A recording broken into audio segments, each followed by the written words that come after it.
इतिहास में देखा जाए तो जापान कई बार खतरनाक अर्थक्वेक और सुनामी की लपेट में रहा है। वैसे तो अर्थक्वेक और सुनामी से बचना किसी के बस की बात ही नहीं, पर जापान के पास इनसे मुकाबला करने के सिवा और कोई ऑप्शन भी नहीं है। पिछले 1300 सालों में करीब 143 सुनामी जापान पर हमला कर चुके हैं, जिनके नतीजे में अभी तक 1,30,874 लोगों की जान जा चुकी है। इनमें सबसे खतरनाक ईयर 1741 में आया था, जिसमें सुनामी की वेव 90 मीटर ऊंची थी।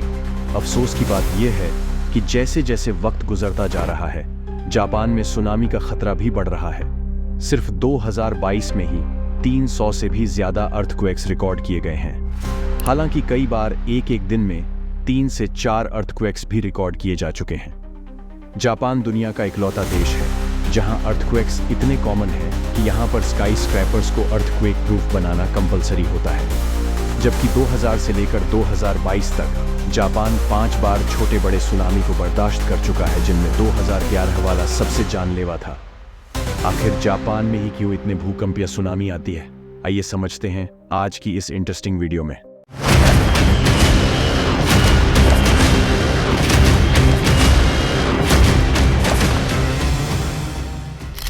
11 मार्च 2011 को ओशिका पेनिनसुला से 72 किलोमीटर ईस्ट में समंदर के अंदर 9.1 मैग्नीट्यूड का अर्थक्वेक पूरे 6 मिनट चलता रहा, जिसकी वजह से एक मैसिव जायंट सुनामी ने जन्म लिया। यह दुनिया का चौथा बड़ा अर्थक्वेक, जबकि जापान की रिकॉर्डेड हिस्ट्री का सबसे बड़ा था। इसके नतीजे में जो सुनामी पैदा हुआ, उसने समंदर में 55 मीटर या फिर 180 फीट ऊंची लहर पैदा की। पानी की लहरें 700 किलोमीटर प्रति घंटा की स्पीड से संडाई सिटी में दाखिल हुई और कोस्ट से 10 किलोमीटर अंदर तक पहुंची। सुनामी का सबसे बड़ा मसला यह होता है कि मॉडर्न टेक्नोलॉजी से भी इसको प्रिडिक्ट नहीं किया जा सकता। अर्थात एक पल सैंडी के रेजिडेंट्स, जिनको सिर्फ 8 मिनट पहले सुनामी की वार्निंग दी गई थी, उनमें से हजारों लोगों को भागने का मौका भी न मिल सका। इस सुनामी की वजह से 2,28,000 लोग बेघर हो गए और 15,000 लोग अपनी जान से हाथ धो बैठे। एक तरफ कयामत का हाल था तो दूसरी तरफ यहां फुकुशिमा डाइची न्यूक्लियर प्लांट भी फेल हो गया, जिसकी वजह से खतरनाक न्यूक्लियर डिजास्टर ने जन्म लिया। जापान को इस सुनामी ने टोटल 235 अरब डॉलर की चोट पहुंचाई, जिसको दुनिया का सबसे महंगा डिजास्टर भी माना जाता है। अब यहाँ सवाल यह पैदा होता है कि जापान हमेशा से ही सुनामी की लपेट में क्यों रहता है। इसकी सबसे बड़ी वजह जापान की जियोग्राफिक लोकेशन है, पैसिफिक ओशन का। यह पूरा हिस्सा जो आप देख रहे हैं, ये दुनिया में 90% अर्थक्वेक्स, वॉल्केनिक इरप्शंस और सुनामी का बायस बनता है। ये जो रिंग बन रही है, इसको द रिंग ऑफ फायर कहा जाता है। इसके नीचे दुनिया के सबसे ज्यादा एक्टिव वोल्केनोज मौजूद हैं, जिनको कई टेक्टोनिक प्लेट्स ने घेर रखा है। और बदकिस्मती है जापान की कि वो बिल्कुल इस रिंग के बेल्ट पे आता है। यही वजह है कि यहाँ हर आए दिन अर्थक्वेक्स और हर आए साल टाइफून या फिर सुनामी का हमला होता है।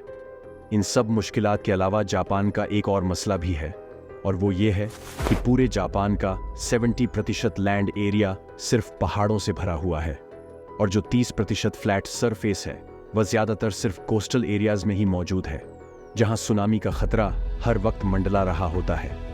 पहाड़ों पर पूरे शहरों को शिफ्ट करना तो एक इम्पॉसिबल टास्क है, लेकिन अपनी कोस्टल सिटीज को बचाने के लिए जापान पिछली सदी से मेहनत कर रहा है, और इसकी अप्रोच सबसे अलग है। जापान ने अपने हाई रिस्क एरिया को बचाने के लिए कोस्ट पर सी वॉल बनाई है, और यह कोई अभी की बात नहीं है, बल्कि सी वॉल्स काफी अरसे से जापान के कोस्ट का हिस्सा रही है। 1896 और 1933 में भयानक टाइफून ने जापान के टैरो नामी गांव पर हमला किया था, लेकिन उसके बाद यह गांव कोस्टल डिफेंस सिस्टम की एक महान मिसाल बन गया, जहां जापान ने 2.4 किलोमीटर लंबी और 10 मीटर ऊंची 2 वॉल्स खड़ी करके गांव को समुद्री लहरों से काफी हद तक बचा दिया। इसके बाद जापान की दूसरी कोस्टल सिटीज में भी ऐसे ही स्ट्रक्चर बनाए गए, लेकिन 2011 वाला सुनामी इन दीवारों से भी कहीं ज्यादा बड़ा था। सी वॉल जो सिर्फ 8 मीटर ऊंची वेव्स को रोकने के लिए बनाई गई थी। सुनामी की यह लहरें 12 से 15 मीटर ऊंची थीं। इन 10 मीटर की दीवारों ने बेशक सुनामी की लहरों को काफी हद तक रोका, लेकिन कई स्थान पर लहरों ने पूरे के पूरे स्ट्रक्चर ही उखाड़ दिए। 2011 अर्थक्वेक के बाद जापान ने सी वॉल्स को और ज्यादा ऊंचा और लंबा करने का फैसला किया। इस काम के लिए 1200 करोड़ डॉलर्स अलग किए गए और अनाउंस किया गया कि ईस्टर्न कोस्ट पे 400 किलोमीटर लंबी 15 मीटर ऊंची दीवार बनाई जाएगी। ये दीवारें पिछली दीवारों से करीब 5 मीटर ऊंची, जबकि इनकी फाउंडेशन जमीन में 25 मीटर अंदर तक अपनी जड़ें मजबूत किए हुए हैं। इनकी चौड़ाई भी पहले से काफी ज्यादा रखी गई है और इनका स्ट्रक्चर और डिजाइन खास तौर पर सुनामी वेव्स को रोकने के लिए बनाया गया है। इस काम के लिए पहले सिमुलेटर की मदद से आर्टिफिशियल सुनामी पैदा किया गया, जिससे इंजीनियर्स ने हर तरह के वेव पैटर्न पे वॉल्स को टेस्ट किया।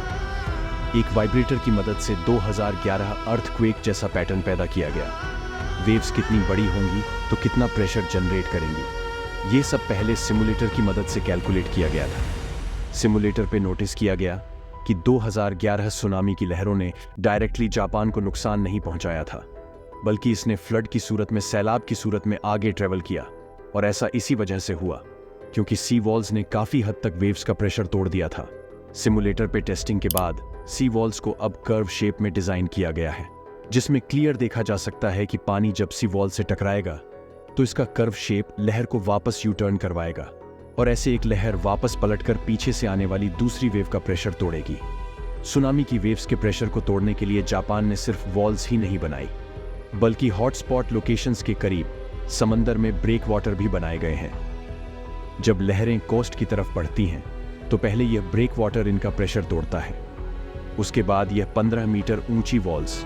दूसरी तरफ लोकल कम्युनिटीज इस सी वॉल से खासी तंग हैं, क्योंकि कई मकामा पर यह वॉल्स 4 स्टोरी बिल्डिंग जितनी ऊंची हो जाती है, जिससे लोगों को ऐसा महसूस होता है कि वह किसी जेल में बंद है। कुछ लोगों को डर है कि जापान इन सी वॉल्स की वजह से अपने टूरिस्ट खो बैठेगा। जापान ने सुनामी को 2 अलग अलग लेवल्स में डिवाइड किया है। लेवल 1 सुनामी जो हर 50 से 60 सालों में आता है। इनकी लहरें 15 मीटर तक ऊंची होती हैं और इन्हीं के लिए यह दीवारें बनाई गई हैं। लेकिन लेवल 2 सुनामी जो कई 100 साल या 1000 साल में एक बार आता है, यह सी वॉल्स अकेली उसको भी नहीं रोक पाएंगी। इसके लिए हॉटस्पॉट लोकेशंस पर सुनामी मिटिगेशन पार्क्स बनाए जाएंगे। इन पार्क्स में पेड़ों की एक दीवार होगी जो न सिर्फ सुनामी के प्रेशर को तोड़ेगी, बल्कि पानी जब वापस समंदर में जाता है तो अपने साथ बहुत सारे ऑब्जेक्ट्स भी लेकर जाता है। पेड़ के तने मोटे मोटे ऑब्जेक्ट्स को रोकने का काम भी करेंगे। जापान की सी वॉल इंजीनियरिंग का एक हैरान करने वाला कारनामा है और तबाह करने वाला सुनामी का सामना करने में किसी हद तक फायदेमंद भी अपने आप को कुदरती आफत से बचाने के लिए जापान हर मुमकिन कोशिश कर रहा है। लेकिन उसके साथ ही जापान इस हकीकत से भी आगाह है कि यह सी वॉल कोई परमानेंट सॉल्यूशन नहीं है। बढ़ती हुई ग्लोबल वार्मिंग समुद्रों के लेवल को दिन पे दिन बढ़ा रही है, तूफानों की शिद्दत बढ़ रही है और अर्थक्वेक्स एक रोज का मामूली बात बन चुके हैं। जापान को अच्छी तरह मालूम है कि यह जायंट स्ट्रक्चर इसको कुदरती आफत से 100% प्रोटेक्शन नहीं दे सकेगा। 12 अरब डॉलर का खर्चा करके असल में जापान ने अपने लोगों के लिए टाइम खरीदा है, ताकि जब यह दीवार वेव्स के प्रेशर को तोड़ेगी तब तक लोगों को वहां से निकलने का टाइम मिल जाएगा। वीडियो कैसी लगी कमेंट करके जरूर बताएं। मिलते हैं अगली एक और इंटरेस्टिंग वीडियो के साथ वापस। बाय।